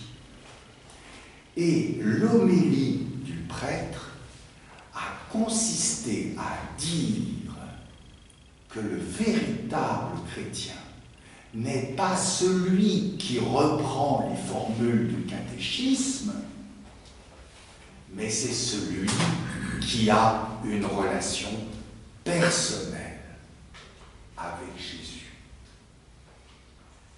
Donc vous confirmez mon diagnostic. Je confirme, mais en même temps, je dis que la religion, c'est ainsi qu'aujourd'hui elle se défend. Vous voyez? Et ça, c'est pas tout à fait de 2024. C'est de Vatican II. Et Vatican II qui se réfère aux protestants, puisqu'au Centre Sèvres, je me souviens qu'un des livres qu'on nous mettait dans les mains, puis on insistait beaucoup pour qu'on travaille dessus, c'était le livre de Moltmann, Le Dieu crucifié. C'est un livre protestant. Il est très bien ce livre. Mais oui, mais c'est exactement ça. C'est qu'il est très bien. Donc vous confirmez qu'il y a une tendance à l'individualisation et à la subjectivation complète. Et alors, remarquez, il y a ça à l'école. Quand on dit, par exemple, à l'école, pour prendre l'exemple d'une autre institution, il y a l'église, il y a l'école. Quand on a dit l'élève est au centre du dispositif scolaire. Jospin.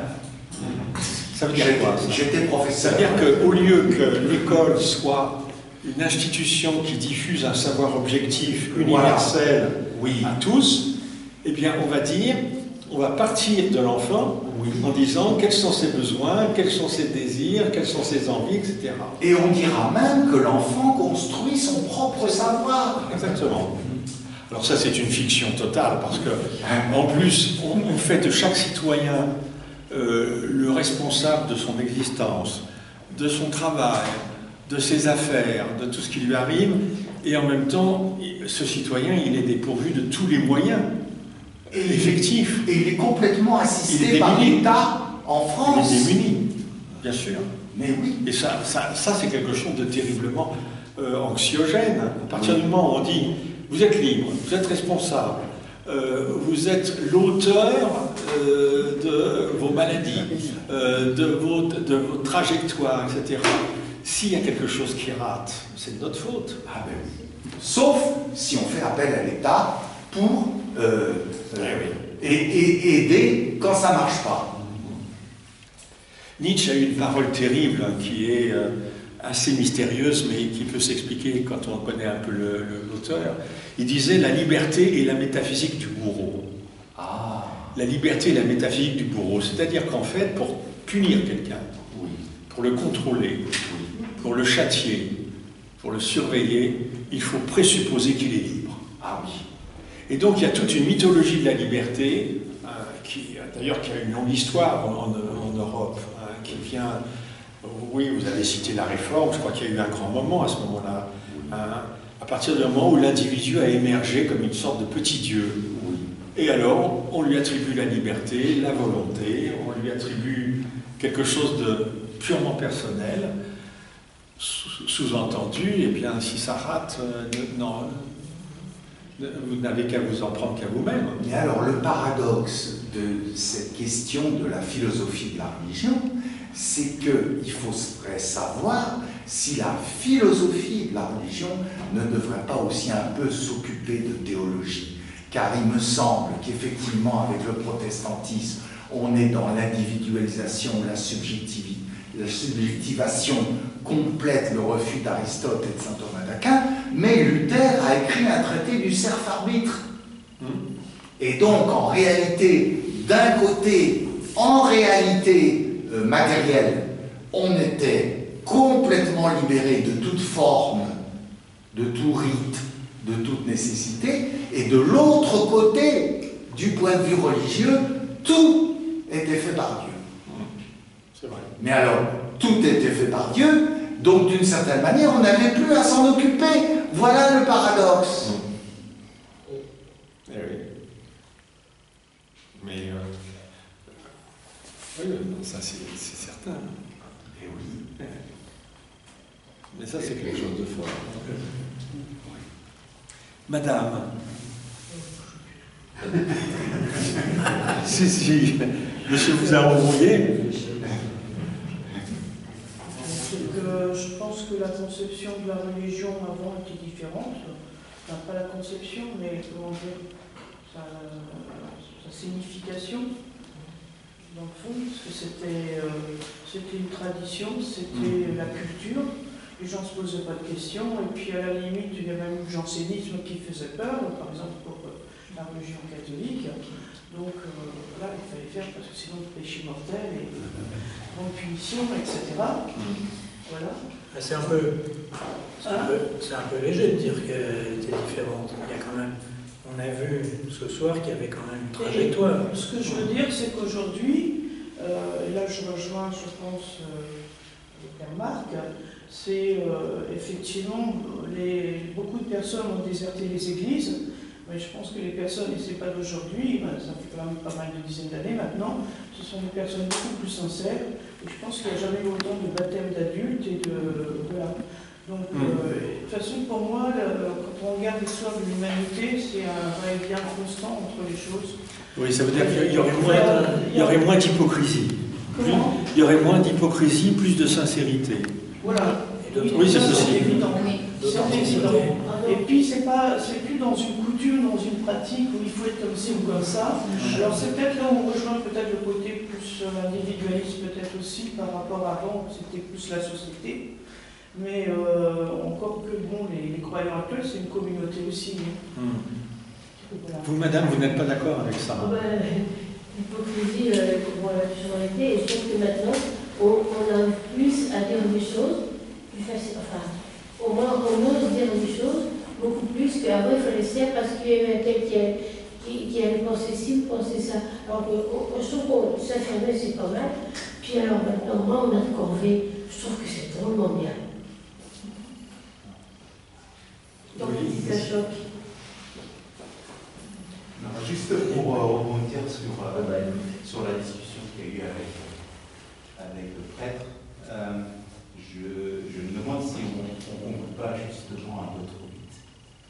Puisque, pour moi, dans ma conception, l'humanité est en cheminement. C'est-à-dire que, comme l'a dit Marie-Agnès, on est peut-être parti d'un monde où il n'y avait que le collectif. Et en réponse à ça, on est basculé vers un monde où tout est individu. Mais est-ce que ça, c'est une conclusion ou est-ce que c'est juste une étape? Et la question, mais vous ne pensez pas qu'il y a des processus irréversibles, qu'on ne peut pas revenir en arrière? il y a des étapes qu'on ne peut pas retrouver, mais ça ne veut pas dire que les étapes, que les choses ne changeront pas. C'est-à-dire qu'on passe d'un état à un autre qui n'est jamais le même, mais c'est un cheminement continu. Et je pense pas que... Et là, plutôt que le cheminement, ça voudrait dire plutôt un mouvement de balancier, c'est-à-dire qu'il y a un... Non, puisque en fait, on ne revient pas en arrière, mais c'est quelque chose d'autre qui est à construire. Pourquoi pas? Et qui dépend de ce qu'on a vécu précédemment. Oui. Moi, ce qui me frappe, c'est que le monde contemporain est un monde créateur de très forte irréversibilité. Et ça, c'est aussi une chose qui distingue le monde d'aujourd'hui des mondes d'avant. Dans les sociétés traditionnelles qui avaient une petite puissance technique, qui changeaient très peu leur milieu, leur environnement, on pouvait très bien revenir à un point de départ. Voyez. Il y avait des verrous, des blocages qui faisaient que les choses n'étaient jamais irréversibles. Tandis qu'aujourd'hui, on le voit par exemple à travers le réchauffement climatique, et c'est un tout petit exemple parmi d'autres. Une fois que vous avez un processus qui est enclenché, il n'y a plus de retour possible. C'est-à-dire que, prenez l'exemple de l'éclatement des familles. Vous avez la famille romaine, c'est la gens, qui a donné des gens, qui faisaient plusieurs dizaines de personnes, comme dans beaucoup de sociétés. C'est-à-dire qu'il n'y avait pas seulement les parents, les enfants, les collatéraux, il y avait aussi même les domestiques, les esclaves, etc. Bon. Or, on voit historiquement que cette famille, elle est devenue de plus en plus restreinte, au point qu'on a parlé de famille nucléaire, un noyau, et qu'aujourd'hui on parle même de famille monoparentale. Ce qui est quand même un paradoxe extraordinaire quand on pense que par définition, pour une famille, il faut au moins 2 parents. Mais aujourd'hui, même quand il n'y a plus qu'un seul parent, c'est quand même encore une famille. Donc à la limite, une femme seule avec son enfant, c'est une famille. Est-ce qu'on peut imaginer, historiquement, qu'on revienne à la gens romaine? C'est impossible, ça. On peut imaginer, par contre, qu'on arrive à quelque chose qui n'est pas la gens. Alors ça, c'est autre... Oui, c'est prendre le problème autrement, bon, ça j'admets, mais à partir du moment où on a fait de la liberté individuelle, disons, le pôle vraiment principal, le principe de la liberté individuelle, est-ce que c'est si facile que ça d'imaginer qu'on va renoncer à cela au profit d'un retour à un collectif qui serait celui des sociétés d'autrefois? Moi, j'ai du mal à y croire. C'est malheureux que ce n'est pas celui d'autrefois, mais je pense que les jeunes générations qui commencent là, justement, sont peut-être moins individualistes que la mienne, déjà. Ah, c'est possible. Et qu'il y a quelque chose d'autre qui se construit en réponse à ce qu'ont été leurs parents, leurs grands-parents, ou leurs arrière-grands-parents, parce que ce sont des choses qui se font sur des... il y a des sociologues qui ont parlé de retribalisation, la constitution de nouvelles tribus, de nouveaux clans, enfin en un sens métaphorique. C'est pas impossible, oui. Est-ce que c'est vraiment nécessaire? Est-ce que c'est indispensable ou nécessaire?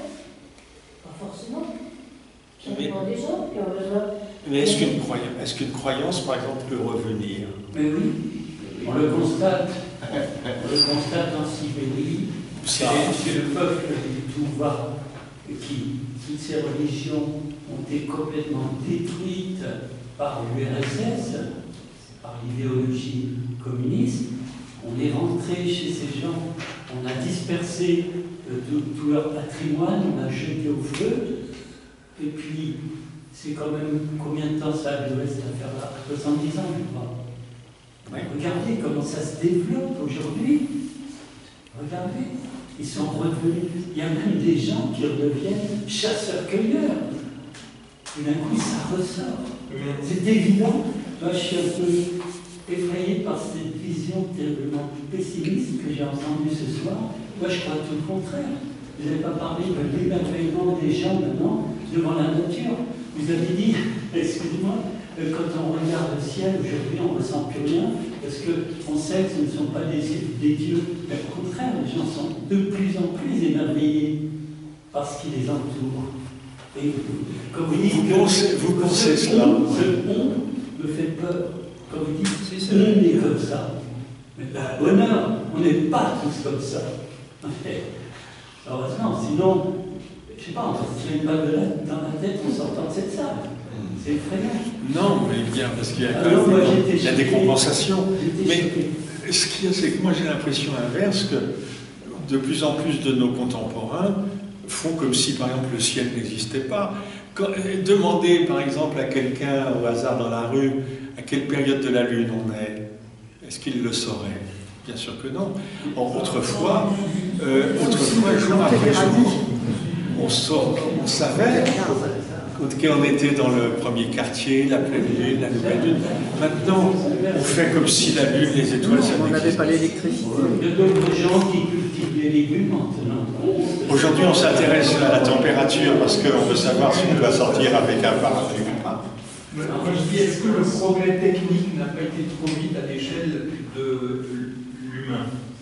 Ah oui, non, mais c'est clair que moi, je pense que la technique est un moteur extrêmement puissant qui fait un vrai rouleau compresseur qui détruit les croyances. Vous mettez l'électricité dans un appartement et vous chassez les fantômes. Vous savez, lorsque vous avez des moyens... C'est Marx, d'ailleurs, qui disait que l'invention du paratonnerre a plus fait contre la croyance dans les dieux. Il pensait évidemment à Zeus, le dieu grec qui lance la foudre. Et donc, inventer le paratonnerre, ça a beaucoup plus... Donc la technique a beaucoup plus fait pour la destruction de la croyance dans les dieux lanceurs de foudre que tous les écrits des philosophes, hein, qui se moquaient des gens qui croyaient que la foudre était lancée par les dieux. Donc la technique, elle nous met dans un monde, on retrouve la grande idée de Max Weber, un monde profane en fait, un monde qui n'est pas sacré. Moi, ce qui me frappe avec regardez, vous parlez de l'environnement. Ce qui est quand même assez frappant dans l'écologie majoritaire aujourd'hui, dans les mouvements écologistes, les responsables écologistes. Vous avez une écologie sans nature. Vous avez une écologie qui s'occupe que d'hygiène. D'ailleurs, on ne dit plus nature, on dit environnement. Ça devrait nous mettre la puce à l'oreille. Parce que l'environnement, ça veut dire justement qu'on est le centre. Et donc ça veut dire que dès qu'on parle d'environnement, c'est foutu. Normalement, il devrait y avoir des ministères de la nature. Or, il n'y a que des ministères de l'environnement. Parce que l'environnement, ça peut s'appliquer à une ville. Vous faites pendouiller un lierre en plastique d'un balcon, et puis vous êtes dans l'environnement.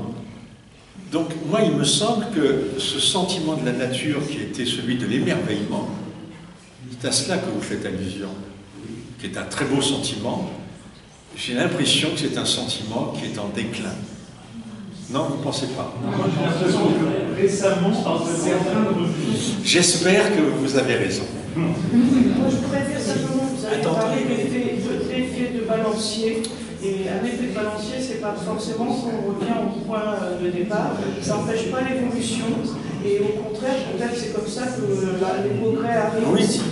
C'est par cet effet de balancier qu'on avance, qu'on progresse. Prenez une boule, ça retourne sur elle-même, mais elle avance aussi. Vas-y. Oui, je ne sais pas si c'est peut-être un peu tard. Alors il est 10h10, non 10, on a encore 5-10 minutes. Oui, moi j'aurais voulu revenir une minute quand même sur la thèse que vous avez développée sur la fin du religieux et donc l'histoire que vous avez décrite à partir de Nietzsche. En gros. Donc la thèse de la mort de Dieu, donc vous avez décrit parfaitement les conséquences, le fait que le monde n'est plus sacré, vous avez évoqué Max Weber, la thèse du désenchantement du monde, donc la sécularisation, disparition du mystère, etc. Et vous avez dit pendant un moment quelque chose qui est très important, conséquence, le corps devient une chose. Et du coup, il n'y a plus de limite, ni à la volonté de savoir, ni à la volonté de pouvoir. C'est ce que Nietzsche appelait la volonté de puissance, on est bien d'accord. Alors, vous dites, et c'est très vrai, Nietzsche diagnostique ça sous un nom qui est celui du nihilisme, dans toute son œuvre. Mais en même temps, ça veut dire que quelque part, la vie, l'existence n'a plus de sens. On vit dans un chaos. C'est le sens de la thèse de l'éternel retour, etc. Mais vous dites en même temps que Nietzsche avait du mal aussi quelque part avec cette idée. cette idée qui est peut-être un point où culmine la modernité. Mais est-ce que ce n'est pas aussi une limite de la modernité? Est-ce qu'on peut imaginer une humanité, vraiment, qui renoncerait définitivement à la recherche du sens de son existence? C'est ça la question. Ouais. Oui. Et en même temps que ressurgit la question du sens, inévitablement aussi la question de la transcendance. Vous voyez, Mais pour justement faire contrepoids oui. au nihilisme que Oui. Nietzsche pressentait Oui. dans cette espèce de... Il disait le désert croît, le désert augmente. Ouais. Les gens ne croient plus à rien, comme Voilà. pour dire les choses vulgairement. Oui, c'est ça. Le contrepoids de ça, c'est une hypothèse totalement farfelue Oui. chez Nietzsche. C'est l'hypothèse du surhomme. Oui. Et C'est-à-dire que le surhomme chez Nietzsche, c'est quand même quelque chose de très mystérieux, parce que Nietzsche d'abord a écrit très peu de choses sur ça, oui. mais ça voudrait dire que l'homme serait surmonté dans une figure qui, effectivement, c'est une sorte de pari philosophique que Nietzsche fait, qu'il y aurait la possibilité d'un être humain qui renoncerait définitivement à ses béquilles que représentent pour son esprit, pour son intelligence, pour sa vie, les croyances religieuses. Oui, c'est ça. Donc consentir au non-sens. Mais dans quelle mesure Nietzsche prenait-il le surhomme comme étant une hypothèse, une fiction? Certainement pas une prévision, Oui. parce qu'il était foncièrement pessimiste. Et voilà. Et il pensait que le nihilisme finirait par vaincre. Voilà. Mais est-ce que ce n'est pas un petit peu votre conclusion? C'est ça que je me demandais en vous écoutant. Vous savez, on sait tous que nous allons mourir, c'est pas ça qui nous empêche de vivre. Oui. Et même, on pourrait dire presque l'inverse. Ouais. C'est dans la mesure où nous savons plus ou moins obscurément que nous allons mourir, qu'il y a quand même quelque chose qui nous presse de vivre. Vous voyez ? Donc je ne pense pas que le pessimisme soit une objection solide. Vous voyez ? On peut être pessimiste et être extrêmement heureux ou joyeux. Donc, maintenant, moi je pense qu'un être humain qui ne se poserait jamais la question du sens, jamais la question du sublime, parce que la transcendance, la divinité, c'est une forme de sublime, qui serait incapable de s'émerveiller ou d'admirer. Parce que ce qu'il y a de commun entre l'émerveillement et l'admiration, c'est qu'on est en présence de quelque chose d'autre qui ne vient pas de soi et à laquelle on s'abandonne. Et ça, c'est merveilleux, ça. L'émerveillement, l'admiration. Donc, un être humain qui serait incapable de cela, il vivrait une vie larvaire. Ça, c'est vrai. Mais on s'émerveille, nous, maintenant, d'autre chose qu'il y a 5 ou 600 ans ou 5000 ans. On n'a pas les mêmes sources d'émerveillement. Mais on a maintenant. Moi, je suis plus pessimiste. Oui, moi, je suis plus pessimiste. J'ai l'impression qu'il y a des sentiments, des émotions qui, eux aussi, sont en voie d'effacement.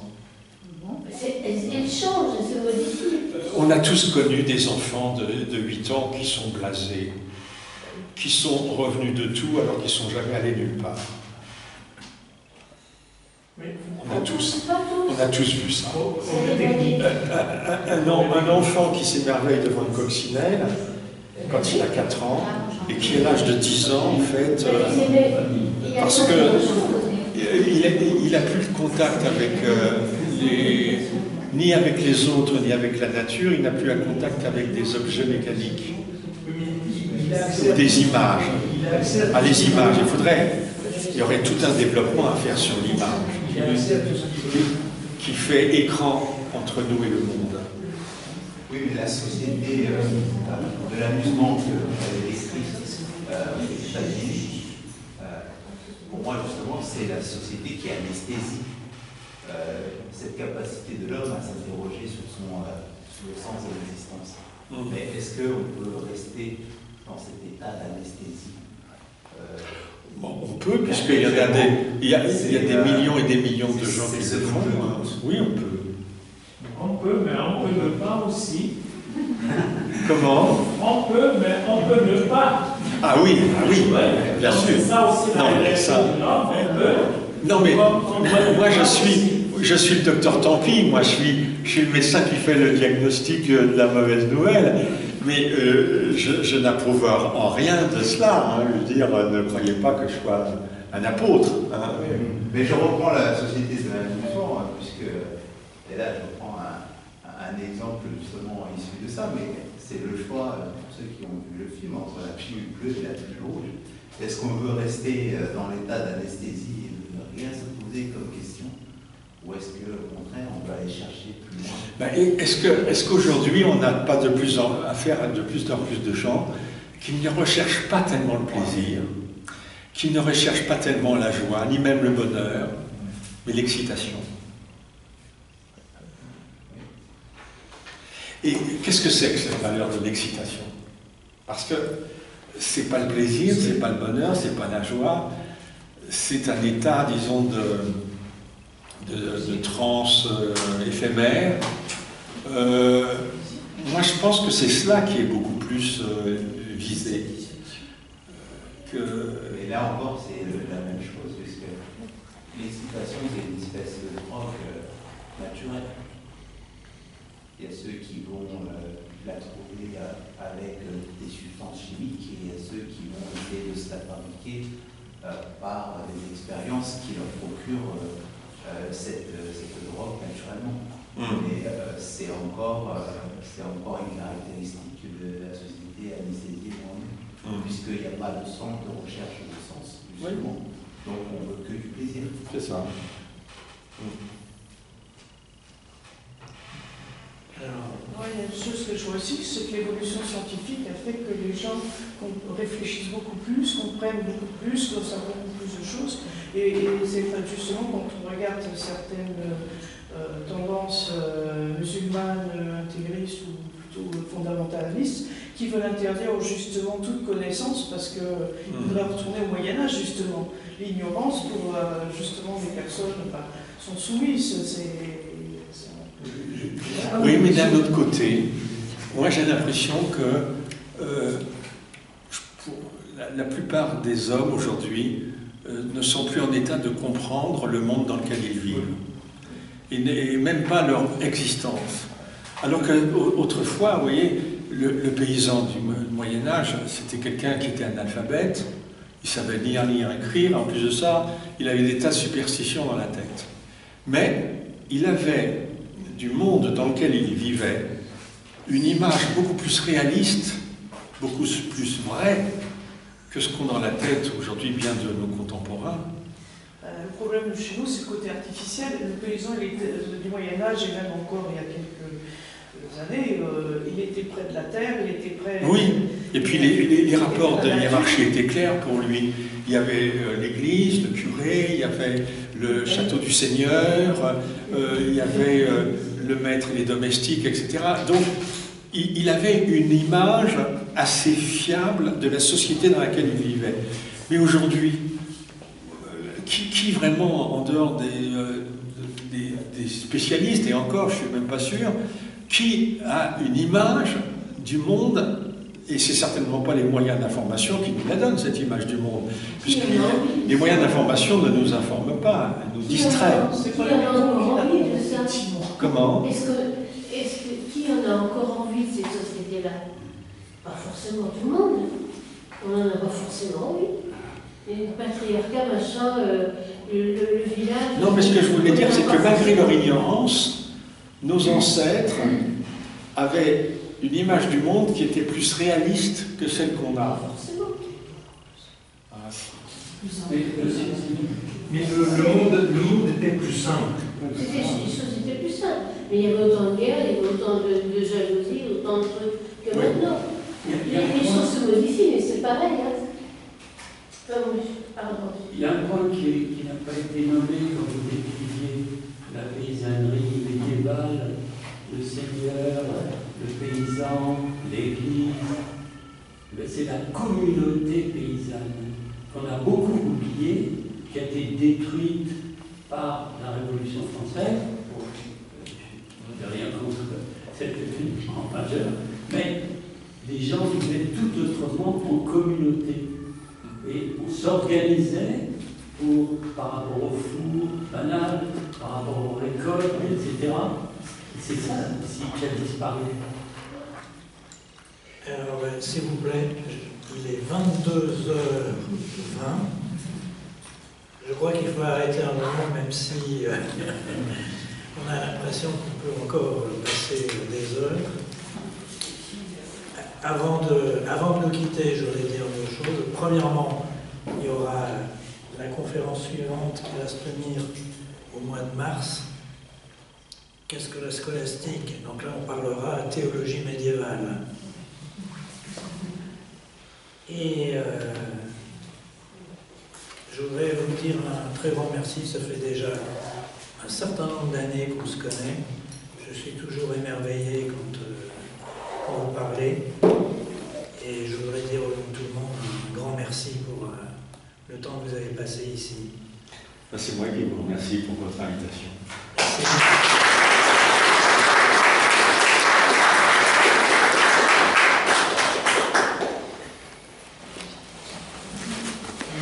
Ah, il y a des corbeilles, parce que